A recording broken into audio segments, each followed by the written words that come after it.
Greetings from South Korea. I am Arirang News AI anchor. Here is the news making headlines today. The latest employment data shows South Korea's job market is cooling rapidly. According to the Ministry of Data and Statistics on Wednesday, the number of employed people stood at 27.98 million in January, an increase of 108,000 on year.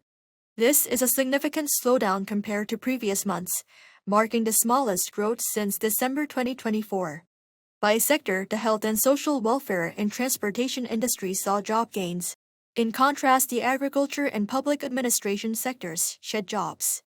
While jobs for those aged 60 and above did increase by 141,000, it was the smallest rise for that age group in 5 years. The number of workers aged 15 to 29 dropped by 175,000, and the number of people simply resting without seeking work rose by 110,000. The South Korean government has launched a ministerial-level task force to implement special management measures aimed at improving the cost of living. Deputy Prime Minister and Minister of Finance and Economy Junhwan presided over the first meeting of the Ministerial Task Force for Special Management of Consumer Prices at the government complex in Seoul on Wednesday morning. Koo said that while consumer prices met the government's target of 2% in January, the cumulative impact of price increases over recent years has left the public still feeling a high cost of living burden. He particularly noted the high cost of food and said the task force would conduct intensive inspections of essential goods closely related to daily life. North Korea has condemned Japan for expanding its defense export channels after Tokyo signed a defense equipment and technology transfer agreement with Canada.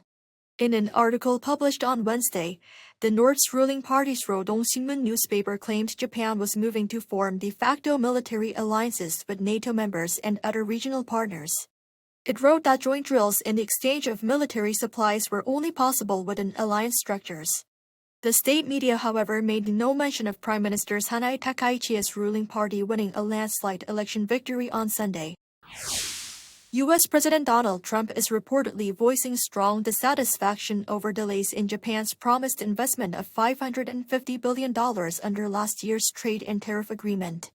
According to a report by Japan's Nikkei newspaper on Tuesday, President Trump has high expectations for Japan's newly elected Prime Minister Sanai Takaichi, but is also frustrated that promised investments into the United States have not moved forward as quickly as expected.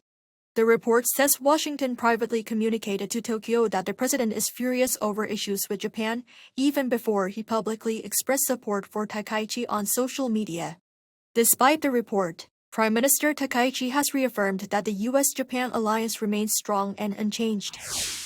South Korean figure skater Junhwan advanced to the free skate competition after placing 6th in the men's singles short program on Tuesday at the Milano Ice Skating Arena. Cha earned 92.72 points in the short program after landing a quadruple salchow and a triple axel, marking his highest score of the season. This result qualifies him for the free skate, which will determine the overall medalists. Ilya Malinin of the United States leads the field with 108.16 points, followed by Japan's Yuma Kageyama. The combined scores from this short program and the upcoming free skate on Friday will decide the final Olympic standings. That is all from me today. Thank you for watching.